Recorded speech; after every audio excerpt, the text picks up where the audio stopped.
Yo, yo, yo! Welcome on into another edition of Michael's Mind, Philly Sports Pod. We out here early in the morning, so energy levels are a little low, but that's all right. We're going to do something about it. Let's get into the vid, y'all.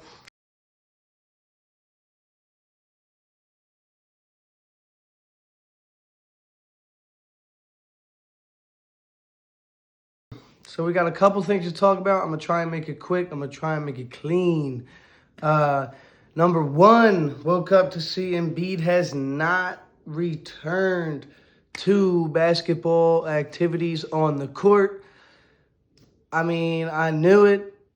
I had videos out talking about how I just do not believe Daryl Morey. I don't believe that he is trending in the right direction. I just come on, man. You can't do two surgeries on the same knee in less than a year's time and then come back and just be playing. Like, we ain't there with the medical science and the health science and stuff like that. So it's just not going to happen. You know what I'm saying? Like, yeah, unless you want to go slap on a new knee, which we can't do. Or, I was talking about the bionic Embiid, bionic knee. It's just not going to happen. I just don't see him being actually ready to go. And I did make a little joke. I have it in my notes here, which is, it's fine that he hasn't returned to basketball activities because every other offseason, it seems like he was never doing any on-court basketball activities either. So,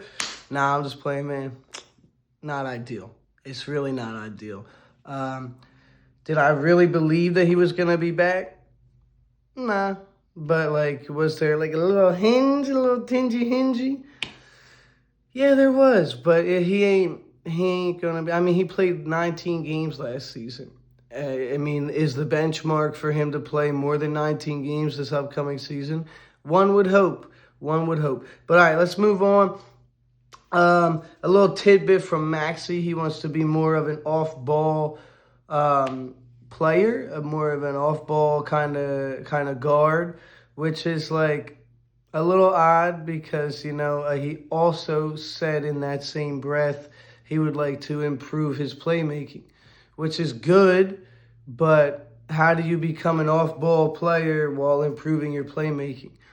Doesn't make much sense to me, but I would take it. We just have so many guards who are an off-ball player, and not even that, Grimes and VJ, they like to have the ball in their hands, and we got to see more from VJ, by the way. I really liked what I saw out of the one game, and we're going to get into that too. But yeah, man, where's the playmaking going to be coming from? You know what I mean? We got McCain, who also needs to improve more and show more because he had, a half a season? And we're going to need to see a lot more of this playmaking for Maxey, our starting point guard, shooting guard, to just, take this back seat on the playmaking and still need to improve. I don't know. I don't know. After the Summer League too, man, I'm a little low on this Sixers season. It just sounds like it's going to be the same thing as last season, and I don't know, man. I don't know. I'm a little bummed out about that. But yeah, so another thing too is Maxey, in an interview with Trenton Wofford, he said, it's a direct quote from him, he can rebound and guard multiple positions, and he can push the ball up the court, and he brings something the Sixers haven't had in a while.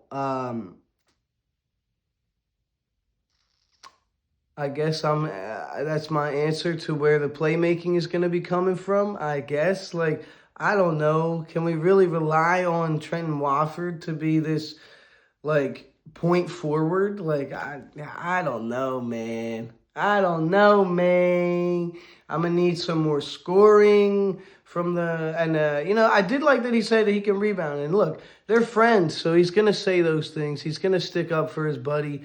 We just got to see it amalgamate on the court.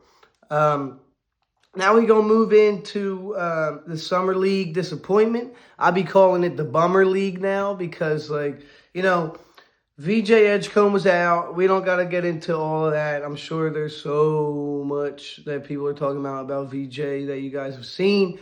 All I'm going to say is, and I'm sure you heard this quote already, it would be a dream come true if they let me play. Man, these Sixers, man, all they do is just, like, take away excitement. And they're just not fun. Like, no wonder guys don't want to come play for the Sixers. Like, who wants to be involved with that?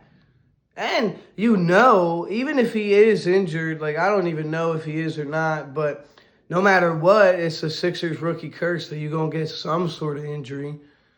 You're going to have some sort of, like, allergic reaction to some peanut butter. You're going to injure yourself in a bowling alley. You know what I mean? You're going to get elbowed in the freaking spleen and it's going to rupture. You know what I'm saying? Like, it's just going to happen if you're a Sixer rookie. So nobody wants to come be drafted. Oh, no. All my stuff just dropped. But we good. We good. Yeah, so the Bummer League.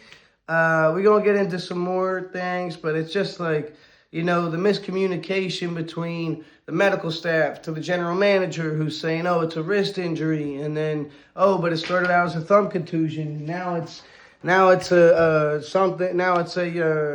sprained thumb. Like, I just like, what? What's going on, man? Like, what's going on? Like, how many years are we going to go through of being lied to our face by this organization? I don't know, man. I don't know. I'm real tired of it, dude, if you couldn't tell. Now, anyhow, I mean, it is just Summer League, by the way, or should I say Bummer League. So he's going to, hopefully have a healthy regular season, and we're going to be real happy because I do really like the way that he balled out and showed out against Ace Bailey in that first matchup. And, he looks good. He looks like a good player. But, the problem is he's, like, going to be down the line in terms of Maxie McCain, Grimes, and then Edgecombe. And I'm sure Nick Nurse is going to play Kyle Lowry above him. Nah.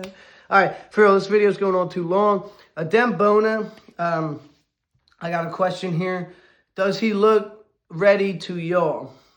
Because I'm not sure. I mean, like, in some games, he doesn't look entirely ready.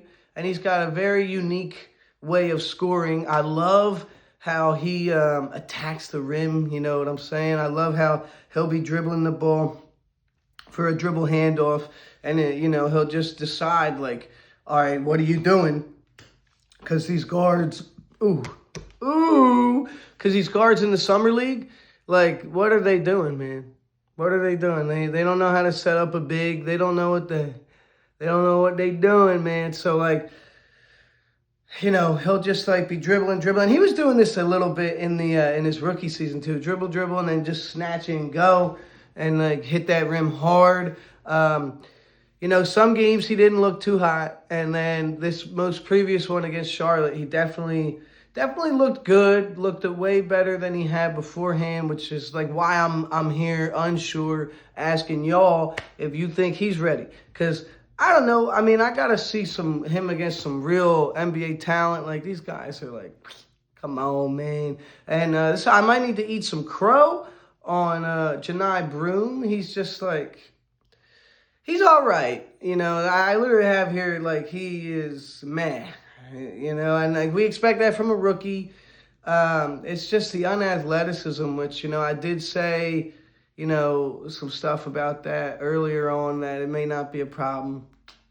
It's looking like a problem, man. Like, in the actual NBA, you're not going to be playing against guys who are in the Summer League, and obviously. And, like, that's going to be hard, man. That's going to be hard, man, for him. Like, you got to find creative ways to score the ball. And, I mean, he did look decent against Charlotte, decent. But, when he seems to struggle against athletic bigs who have length. And, like, if he wants to play the 4, good luck, man. Because a lot of those guys have length. They got vert. and they can use it. So it's kind of like, what is he gonna do out there, man? All right, moving on. Justin Edwards. I'm still high on him. I definitely, I think he's gonna exceed the expectations that he has now set from this bummer league. I think he's gonna like excel as that role player type with NBA spacing on the floor. You know what I mean? Like second year, I think he's gonna have still a big year, but he's gonna pop when he's like not asked to do everything that he's doing right now in the summer league, which is like not that much. I think his ceiling is higher than a lot of people expect. And, he's a bench role player right now. And you're throwing him out there in the summer league expecting him to, like, go crazy. So, yeah, I mean, I could go on and on. But, let's see. Yeah. Here's what I got. I'm going to end it off with, I like Barlow. He seems like a decent two-way player. He'll be spending time in the G League coming up.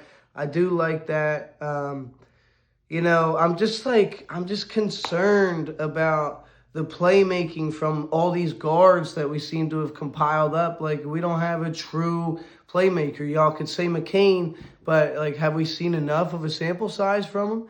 And he really is like a scorer. He can see the floor. He can see the floor for sure. But how do you justify running a Maxey McCain lineup, like, with no defense at the perimeter? With no defense at the perimeter. I guess you could say you got a switch lineup with Watford, who can guard multiple positions, as per Maxey said. But, like, I don't know. I'm definitely cautious going into this season, way less excited. And that's why I'm calling it the Bummer League. All right, y'all keep it trill. Y'all keep it real. Peace.